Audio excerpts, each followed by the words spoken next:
বন্ধুরা আজকে আমি বানাবো ঘুগনি। এর জন্য প্রথমে দেখো আলু আর হচ্ছে মটরটাকে ভালো করে সিদ্ধ করে নিয়েছি প্রেসার কুকারে। এখানে পেঁয়াজ কুচিয়ে রেখেছি, এখানে আদা রসুন বেটে রেখেছি, এখানে ফোড়ন দেওয়ার জন্য নিয়েছি তেজপাতা আর হচ্ছে শুকনো লঙ্কা। এখানে সমস্ত মশলা রেডি করে রেখেছি। আর এখানে নিয়েছি হচ্ছে পাকা তেঁতুল, জলে ভিজিয়ে রেখেছি। আমি টমেটো দেবো না, তার বদলে পাকা তেঁতুল দেবো, এটা স্বাদটা অন্যরকম হয় ঘুগনির। এরপর গরম তেলের মধ্যে হচ্ছে ফোড়ন দিয়ে দিয়েছি গোটা জিরে, শুকনো লঙ্কা আর তেজপাতা, একটু ভেজে নিয়েছি। এরপর ফোড়নের মধ্যে দিয়ে দিলাম কুচনো পেঁয়াজটা, ভালো করে নাড়িয়ে চাড়িয়ে ভেজে নেব। এরপর একটু নুন দিয়ে দিচ্ছি, পরে আরও দেবো, একটু দিচ্ছি।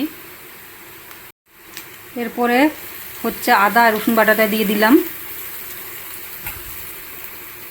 ভালো করে নাড়িয়ে চাড়িয়ে দেবো।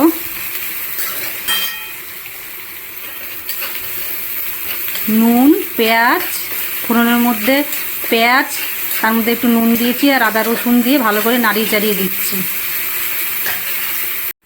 এরপর এর মধ্যে দিয়ে দিয়েছি হচ্ছে হলুদ গুঁড়ো আর একটু চিনি দিয়ে দিলাম।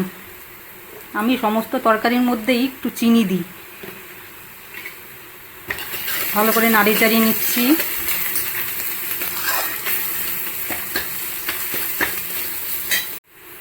এরপরে এর মধ্যে দিয়ে দিয়েছি লঙ্কার গুঁড়ো, ধনের গুঁড়ো, জিরের গুঁড়ো দিয়ে ভালো করে নাড়িয়ে চাড়িয়ে নিচ্ছি। এরপরে দিয়ে দেবো এখানে যে তেঁতুল জলে পাকা তেঁতুলের জলে চুবিয়ে রেখেছিলাম, সেটা দিয়ে দিলাম। বীজটা, পাকা তেঁতুলের বীজটা ছাড়িয়ে মানে বের করে রেখেছি,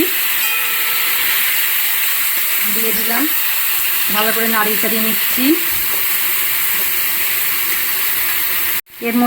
এরপর এর মধ্যে দিয়ে দেবো কাশ্মীরি রেড চিলি পাউডার।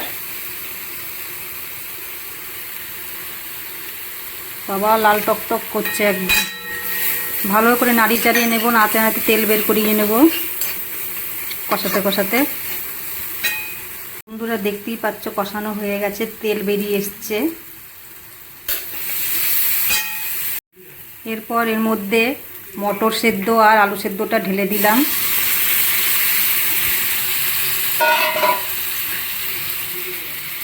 ভালো করে নাড়িয়ে চাড়িয়ে নিই।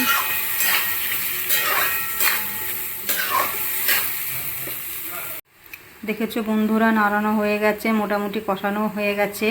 বেশি আর কষাবো না, কেননা ভালো করে সেদ্ধ করে নিয়েছি। এরপর জল ঢেলে দেবো, জল ঢেলে দিচ্ছি।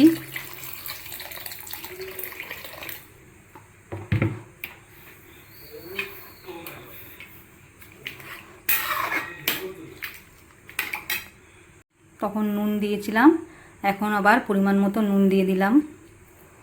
এখন ঝোলটাকে ফুটতে দেবো একটু। দেখেছো বন্ধুরা ঘুগনি পুরো কমপ্লিট হয়ে গেল। এবারে এর মধ্যে লাস্ট ফিনিশিং হিসাবে একটু গরম মশলা দিয়ে দিই।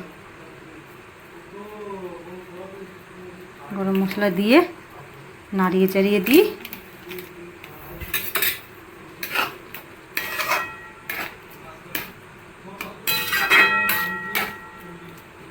কেমন হয়েছে বন্ধুরা আমার ঘুগনি তৈরি, কেমন হয়েছে তোমরা অবশ্যই কমেন্টে জানাবে।